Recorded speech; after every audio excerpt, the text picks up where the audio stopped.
Sí, estaba compartiendo acerca de la carta de Pedro. Esta primera carta de Pedro, bueno, las dos cartas de Pedro tienen gran importancia para toda la iglesia y la seleccioné guiada en el Espíritu de Dios porque también como aquellas personas estaban en la dispersión, estaban siendo extranjeros, pero cristianos, Pedro está ahora motivando a los hermanos para poder vivir una vida recta, una vida santa, una vida delante del Señor Amén. y poder ayudar de una manera muy especial a ellos para, de nuevo, motivarlos a vivir una vida santa. Yo he titulado al estudio o reflexión en esta noche, Dios continúa llamando a vivir una vida santa. Amén. Porque Pedro le escribió a aquellas personas, pero fue como en el siglo VII cuando hicieron estos nombrecitos a los capítulos o a las porciones bíblicas, y uno de los traductores del Nuevo Testamento puso estos títulos a las porciones. Pero más que aquel del siglo VII y más que Pedro, Dios continúa llamando a una vida santa. Dicen amén, ¿verdad? Amén. Y el texto, ahí la porción que dice, o versículo 3 dice, por tanto, es una frase que hace como resumen a lo que viene Pedro diciendo desde el saludo hasta el versículo 12. Y yo elegí algunas palabras y frases que nos recuerdan lo que estudiamos la semana pasada, pero también sirve como resumen a la al por tanto. Uno, que somos elegidos, somos santificados. La gracia y la paz de Dios fueron multiplicadas en ti y en mí.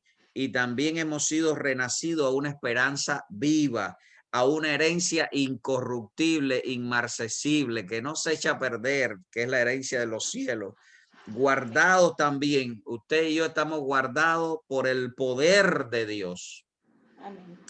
y la salvación de nuestras almas. Recuerdo el concepto de alma, lo vimos en la doctrina de la muerte, en la doctrina de la salvación, que alma es la vida, así que la salvación de nuestras vidas.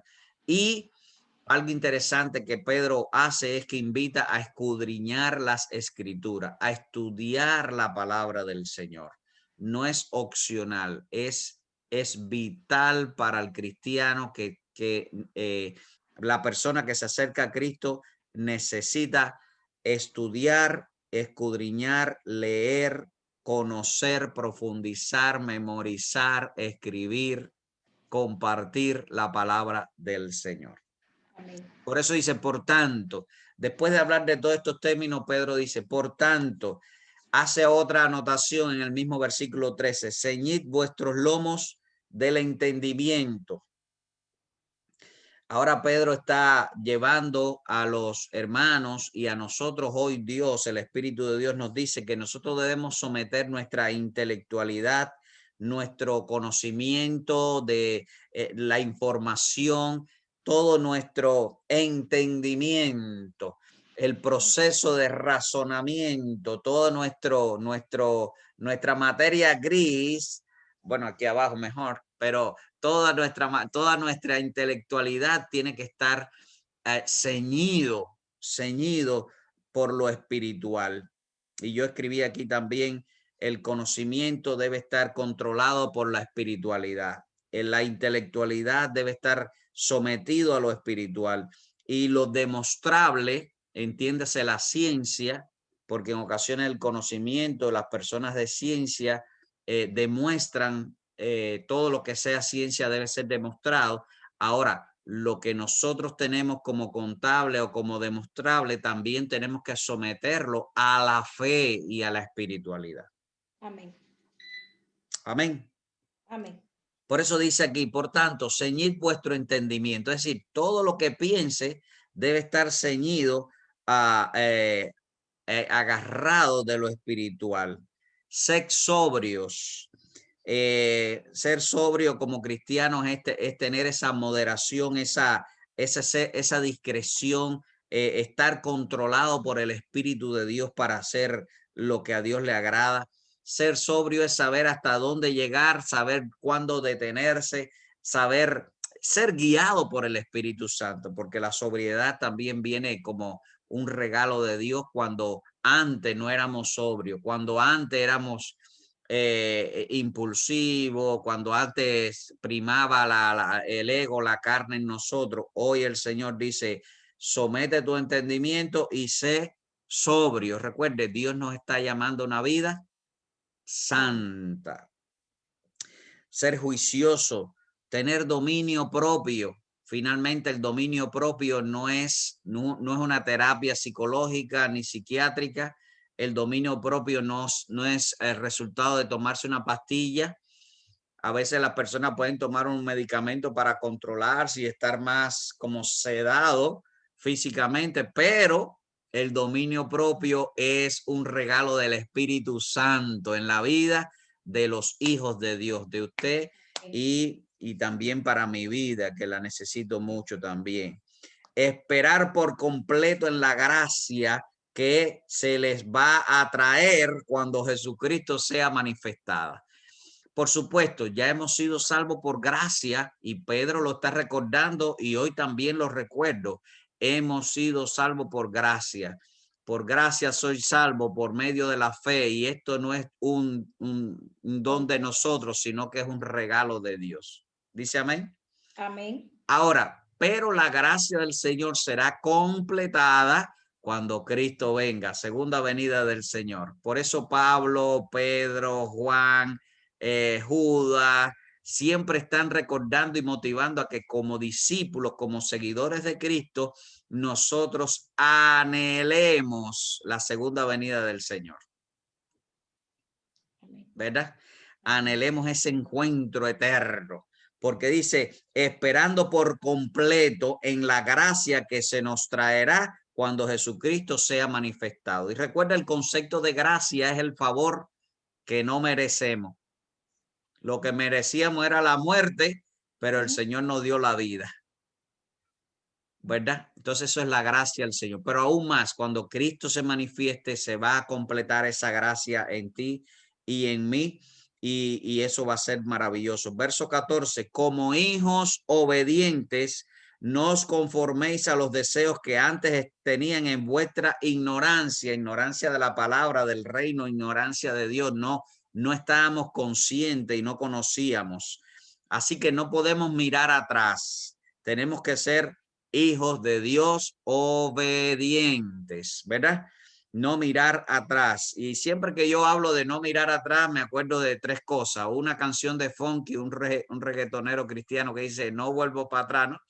Pero Funky se inspira en dos cosas interesantes. Uno, en la enseñanza de Jesús cuando dijo, el que pone la mano en el arado y mira atrás, no es digno de mi reino.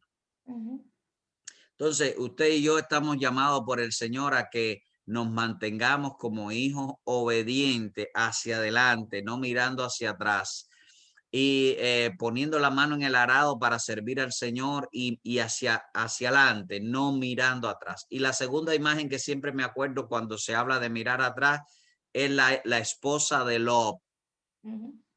Aquella mujer que saliendo de un aviso que le había dado Dios a esta familia privilegiada. ¡Wow! Lot y su familia era una familia privilegiada porque por la oración de su tío y todo, el Señor le dio la bendición de salir antes del juicio de fuego y azufre contra Sodoma y Gomorra.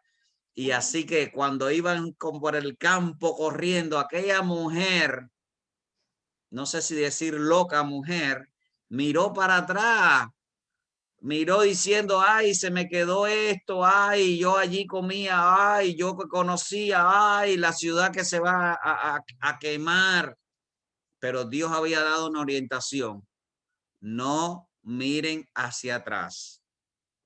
Cuando miramos atrás, en ocasiones nos afectamos nosotros, en ocasiones no siempre nos afectamos nosotros.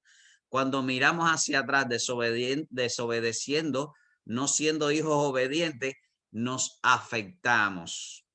Y siempre que trato con esta imagen de la mujer de Lot, recuerdo que una estatua de sal pierde el movimiento y se pone dura, se pone cauterizado, porque cuando empezamos a mirar atrás, nuestra conciencia y nuestra espiritualidad se cauteriza y no somos sensibles a la voz del Espíritu de Dios, ni tampoco el Espíritu de Dios quiere hablarnos a nuestras vidas cuando estamos mirando atrás.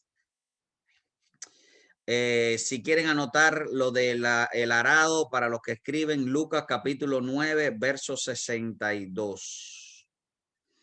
Versículo 15, sino como aquel que os llamó es santo, sed también vosotros santos en toda vuestra manera de vivir, porque escrito está, sed santo porque yo soy santo.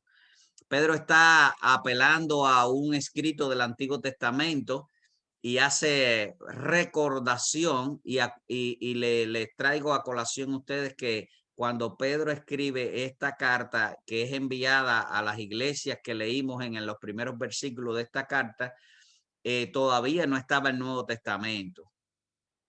¿Ok?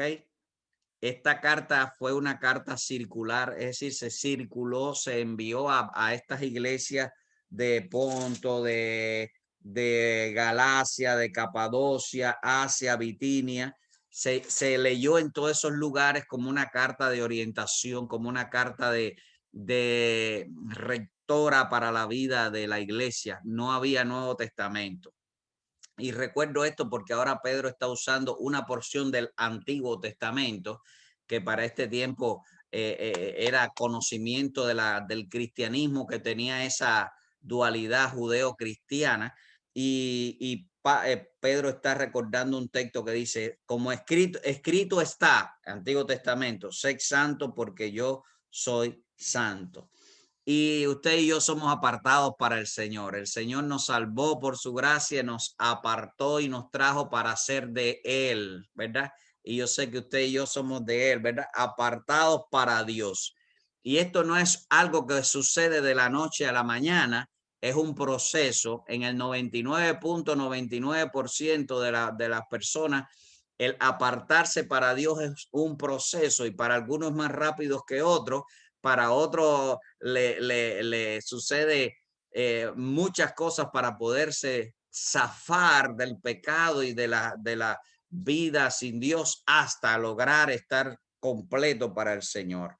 Pero el Señor sí hace el mismo llamado: ser santo porque yo soy santo. Estén consagrados para mí con todo vuestro ser, vuestro espíritu, vuestra alma, ¿verdad?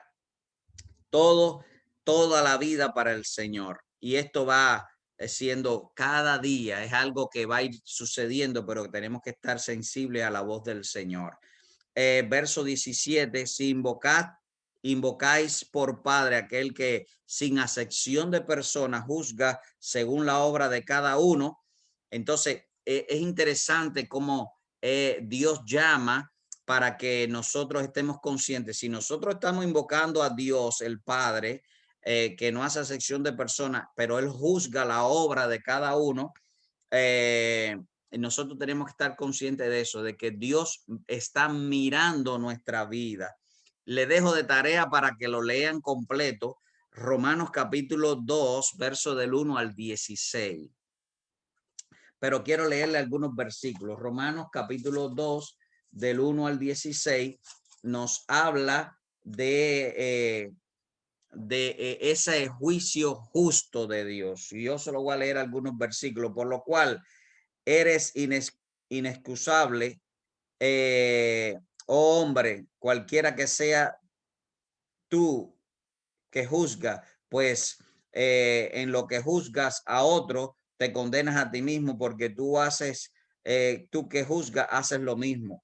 Mas sabemos que el juicio de Dios contra los que practican tales cosas es según verdad. ¿Piensas esto, oh hombre, tú que juzgas a los que hacen tal, hacéis lo mismo? ¿Tú pues escaparás del juicio de Dios? Pregunta. ¿O menospreciará la riqueza, vanidad de la paciencia, la longanimidad, ignoráis que su benignidad te guía al arrepentimiento. Y así sigue hablando del justo juicio de Dios, que él va a estar. Todos los que sin ley han pecado, estoy leyendo el verso 12, sin ley también perecerán, y todos los que bajo la ley han pecado, por la ley serán juzgados. Dios tiene siempre justo juicio. Él está viendo nuestras vidas diariamente. Dios está contigo. Dios está contigo para protegerte, Dios está contigo y conmigo para guiarnos, Dios está contigo para empoderarnos, Dios está mirando nuestros pasos, no chequeando para ver y castigarnos, no, no, no, no, pero sí Dios está viendo nuestros pasos, nos está acompañando, Él es nuestra compañía fiel. Por eso tenemos que estar conscientes y ceñir nuestro entendimiento de la presencia de Dios con nosotros para santificación. Entonces dice, conducíos en todo el tiempo de vuestra peregrinación. ¿Qué es lo que es ser peregrino? ¿Qué es lo que es una peregrinación? Estar caminando, transitando de un sitio al otro, sabiendo de que es un viaje temporal, porque la vida en este mundo es temporal. Estamos como peregrinos, estamos como extranjeros. Recuerda que Pedro le está escribiendo a los hermanos que están en la dispersión, que estaban en varios lugares, personas que decían, soy de aquí, no soy de aquí, soy de allá, pero estoy aquí, y tenían esa cultura que tenemos nosotros también como emigrantes en este país. No somos americanos, pero ya no somos mexicanos, ni cubanos, ni dominicanos, ni colombianos. Ya estamos aquí, estamos allá. Entonces, Pedro está diciendo, transita en santidad por este mundo porque somos peregrinos. Verso 18, sabiendo que fuiste rescatado de vuestra vana manera de vivir, la cual recibiste de vuestros padres, no con cosas corruptibles como oro o plata, sino con la sangre preciosa de Cristo, como un cordero sin mancha y sin contaminación. Pedro está recordando que nosotros fuimos rescatados. Y yo voy a usar un sinónimo para explicar un poquito este versículo. Fuimos comprados. Usted y yo fuimos comprados con el precio de la sangre de Cristo. Rescatado quiere decir comprado, y comprado quiere decir redimido. Es decir, ahora somos del Señor. Éramos antes esclavos del pecado, pero ahora somos hijos de Dios, siervos de Dios, y como a mí me gusta también decir, esclavos de Cristo voluntarios, porque al final el Señor nos llamó para su reino. Recuerdo siempre la historia de una muchacha que un hombre, una esclava en una venta de esclavos en el siglo XVIII fue comprada, y esta mujer fue comprada, pero el que la compró ahí mismo ese día compró el certificado de propiedad y se lo entregó a ella misma para que ella fuera libre. La historia es más larga, pero solo recuerdo esta historia siempre. Este hombre pagó alto precio para que esta joven esclava tuviera su libertad. Le entregó la carta de libertad ese mismo día y la dejó libre. Muy contenta, con lágrimas, ella le dijo, yo quiero servirle voluntariamente a usted que ha comprado mi libertad. Así nosotros hemos sido rescatados y voluntariamente hoy somos siervos del Señor. Verso 20, ya destinado desde antes de la fundación del mundo, pero manifestado en los postreros tiempos por amor a nosotros. Recuerden, los postreros tiempos habla desde el tiempo que Cristo nació hacia acá. ¿Ok? No son estos tiempos solamente que estamos viviendo, pero desde que Cristo nació hasta aquí es en los postreros tiempos desde el punto de vista escatológico y bíblico. Y Pedro está recordando que el que nos llamó, el que nos salvó y nos rescató, lo tenía planificado, dice el texto, desde antes de la fundación del mundo, verso 20. Así que tu salvación, cada uno de nosotros, y yo que estoy viendo los nombres de ustedes aquí, María, Carlos, Noelia, Sonia, Gabriel, Frank, Jessica, todos Todos estaban en la mente de Dios antes de la fundación del mundo. Ay, Javier Herrera también. Antes de la fundación del mundo. Él nos rescató pensando en nosotros desde antes de la fundación del mundo en Cristo Jesús. El plan eterno de Dios para tu salvación y la mía. Gálatas 4:4 dice, llegado el cumplimiento del tiempo, el Señor envió a Jesucristo, el Hijo, nacido de mujer, es decir, humanamente, para salvarte a ti y para salvarme a mí. Los postreros tiempos, recuerda, empezaron con el nacimiento de Cristo. Tengo varios textos que hablan de los postreros tiempos. Solo les dejo ahí para tarea después, lo leen. Primera de Juan, capítulo 2, verso 18. Hijitos, ya es el último tiempo, dice el apóstol Juan. Les dejo el versículo para que lo lean después. Primera de Juan, capítulo 2, verso 18. Dice verso 21, y mediante el cual creíste en Dios, es decir, en Jesucristo, que fue que nos rescató, mediante él hemos creído en Dios, quien le resucitó de los muertos. Y esto es muy interesante porque la conexión y la redención que hoy tenemos a través de Cristo ha sido para conectarnos con Dios el Padre, con el Creador, para conectarnos con Dios. Porque el que no tenga a Dios no tiene nada. El que no se conecta con su creador está desconectado del propósito eterno. El concepto, la esencia y la persona sobrenatural de Dios define toda nuestra vida. Lo que nosotros conocemos de él. Recuerde siempre Juan capítulo 17, verso 3. Esta es la vida eterna, que te conozcan a ti, el único Dios verdadero, y a Jesucristo quien has enviado. Una persona que no escudriña la palabra, que no vive en santidad para conocer cada día más a Dios, no puede entender los misterios del reino del Señor. Y usted y yo hemos sido rescatados por Cristo para conectarnos con el Padre y conocer cada día más esa persona sobrenatural, el Dios Trino, el Dios Padre.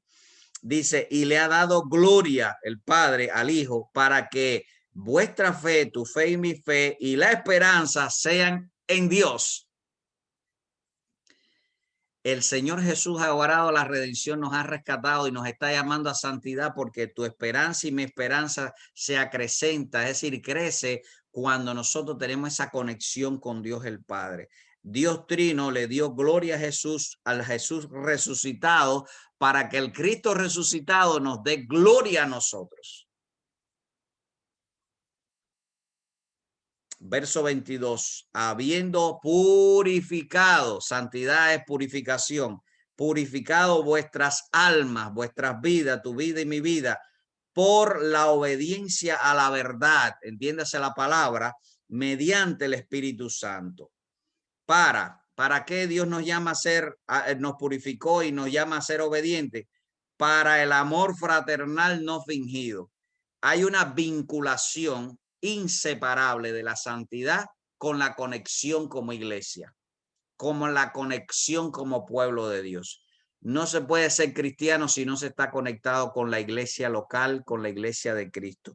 Por eso dice, habiendo sido purificado vuestras vidas para obedecer la palabra, por la obediencia a la palabra, guiado por el Espíritu Santo para el amor fraternal. Es como nosotros amamos que nuestros hijos estén unidos, que se amen, no amamos que los hijos estén fajados, que estén divididos. ¿Verdad que sí, como padre? Imagínese Dios, cuando Dios nos ve unidos, cuando Dios nos ve siendo cuerpo de Cristo, el Señor está contento, Salmo 133 y otros muchos más. Por eso la purificación, la obediencia y la guianza del Espíritu Santo es para el amor fraternal no fingido. Y por eso dice Pedro, recordando, para llamar a la santidad hoy también, amaos los unos a los otros. Y mire qué adjetivo usa, entrañablemente, de corazón puro. Hay un proceso de santificación. La salvación es por gracia, la santificación o purificación es el resultado de conocer la palabra del Señor y de conocer cada día más al Señor y obedecer la palabra del Señor pasito a pasito, poco a poco, pero obedecer la palabra del Señor, y eso va a santificar nuestras vidas. Recuerden, Dios también hoy nos llama a estar en santidad. Verso 23, siendo renacidos, no de simiente corruptible, sino incorruptible, por la palabra de Dios que vive y permanece para siempre. Usted y yo hemos sido renacidos, ya hemos nacido de nuevo por la palabra de Dios, renacidos por Cristo y por el Espíritu en nosotros, por la palabra que vive, que es vida. Y hay varios versos que dejo aquí también de tarea para leer con más detenimiento por cuestión de tiempo, pero Primera de Juan capítulo 5, verso 12. Primera de Juan capítulo 5, verso 12. Este versículo lo usé cuando prediqué en el funeral de mi papá. Y dice el Señor, el que tiene al Hijo tiene la vida, y el que no tiene al Hijo de Dios no tiene la vida. Por eso somos renacidos, es decir, estamos vivos espiritualmente porque tenemos al Hijo. El otro texto es Juan capítulo 6, verso 63. El Espíritu es el que da vida. La carne para nada aprovecha. Las palabras que yo les he hablado son espíritu y son vida. Así que la vida espiritual en nosotros como hijos de Dios, como discípulos del reino, viene por el conocimiento de la palabra, la obediencia a la palabra y la guianza del Espíritu Santo en tu vida y en mi vida. Y el último versículo que tengo aquí es Juan capítulo 5, verso 24. De cierto te digo, el que oye mi palabra y la cree el que me envió tiene vida eterna. Amén. Verso 24, y lo veo muy lindo aquí como termina para recordar Pedro a la iglesia que estaba dispersa y a nosotros hoy. Verso 24, como una conclusión, dice, toda carne es como la hierba. Yo traduzco aquí un poquito, interpreto. Toda persona, usted y yo, somos como la hierba del campo, y toda la gloria del hombre como la flor de la hierba. La hierba se seca, la flor se cae, mas la palabra del Señor permanece para siempre. La vida es pasajera, corta, efímera, es temporal, y como decía Salomón en Cantar de los Cantares, es vanidad. La palabra vanidad siempre me gusta rectificarla para algunas personas que la conceptúa como sin valor. No, no, no. Vanidad quiere decir temporal, efímera, vana, es decir, que pasa. Conclusión, esta es la palabra que por el Evangelio se ha sido anunciada. El Evangelio nos llama a salvación y a santidad. Por eso hoy Dios continúa llamándonos a vivir una vida santa. Que Dios le bendiga, es mi deseo y oración. Amén. Amén, amén. Ujú. Amén.